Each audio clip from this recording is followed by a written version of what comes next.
precious actions of which human nature is capable, the truly golden and priceless deeds that are the jewels of history, the salt of life.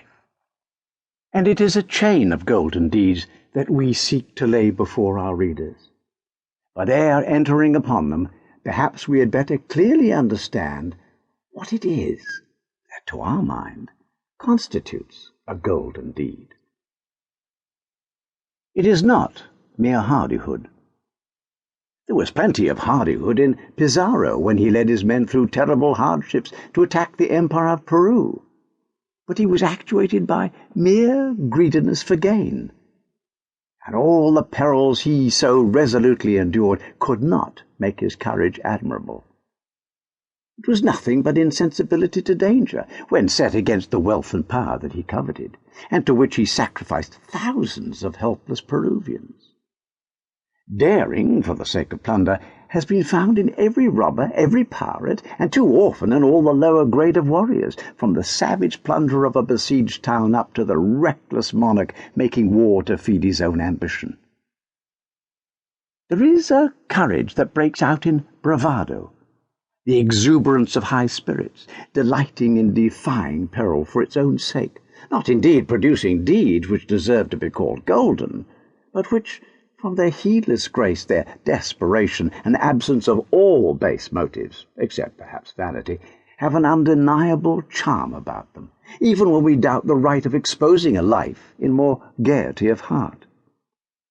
Such was the gallantry of the Spanish knight who, while Fernando and Isabel lay before the Moorish city of Granada, galloped out of the camp in full view of the besiegers and besieged, and fastened to the gate of the city with his dagger a copy of the Ave Maria. It was a wildly brave action, and yet not without service in showing the dauntless spirit of the Christian army.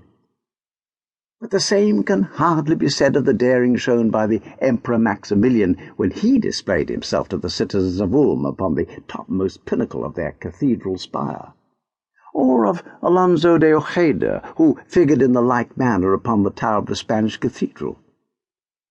The same daring afterwards carried him in the track for Columbus, and there he stained his name with the usual blots of rapacity and cruelty. These deeds, if not tinsel, were little better than gold leaf. A golden deed must be something more than the mere display of fearlessness. Grave and resolute fulfillment of duty is required to give it the true weight.